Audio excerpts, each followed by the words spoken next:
Hepinize merhaba. Bu videoda oda sıcaklığı kontrol parametrelerini görüntüleyeceğiz. Genel termostatın kontrol modu ısıtma, soğutma, ısıtma ve soğutma veya klima olabilir. Isıtma ve soğutma kontrol değeri çıkışı parametresinde iki mod içinde bir obje veya her mod için iki obje seçilebilir. İki obje aracılığıyla parametresi seçilirse ısıtma ve soğutma kontrol tipi ayrı ayrı ayarlanabilir. Ancak bir obje aracılığıyla seçilirse, ısıtma kontrol tipi ayarları, soğutma kontrol tipi ayarlarına uygulanacaktır. Bu parametre, Kinix baz hattı enerjisinin geri gelmesinden sonra kontrol modunun davranışını tanımlar. Isıtma ve soğutma arasında geçiş için sadece obje aracılığıyla seçeneği seçilirse, termostatın modu sadece KNX baz hattında değiştirilebilir. Lokal ve obje yoluyla seçeneği seçilirse, cihazın üzerinden modun değiştirilmesine izin verilebilir. Geçiş otomatik seçilirse, cihaz set değeri ve ölü bölge değerine göre modu otomatik olarak değiştirecektir. Pencere kontağı objesi, pencere durumuna göre termostat kontrolünü bekleme konumuna almak için kullanılabilir. Pencere açıksa, termostat çalışmayı durduracaktır. Her zaman devre dışı seçildiğinde termostat mantığı çalışmaya devam eder. Ancak set değeri, çalışma modu veya kontrol modu gibi değişiklikler termostat üzerinden yapılamaz. Sadece KNX baz hattı üzerinden yapılabilir.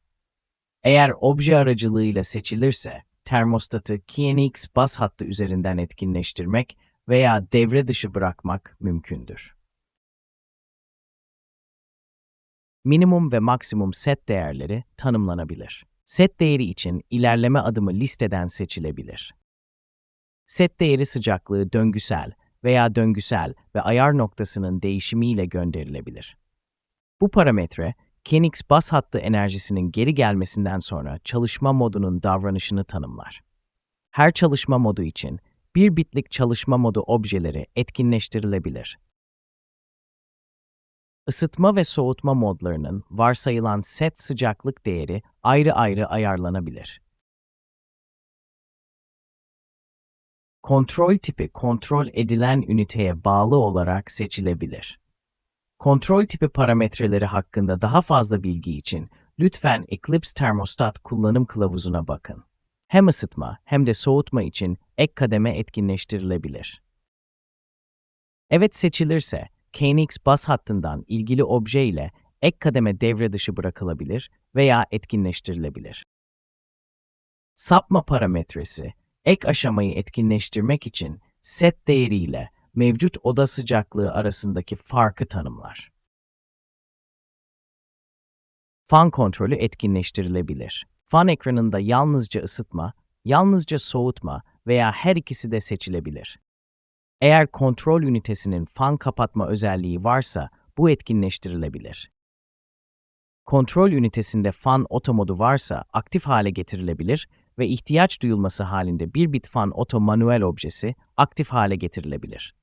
Fan otomatik modu için 1 byte'lık fan hızı kontrol objesi kullanılabilir.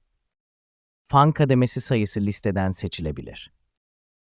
Fan aşaması obje tipi olarak her fan hızı için 1 bit kullanılabilir ya da enumerated veya scaling için 1 byte kullanılabilir. Bu fonksiyon, bir klimayı KNX Klima Gateway aracılığıyla kontrol etmek için özel iletişim objeleri içerir. Parametreler Klima Gateway ile aynı şekilde ayarlanmalıdır. Kanalımıza abone olmayı ve bildirim ziline basmayı unutmayın. Şimdilik hoşça kalın.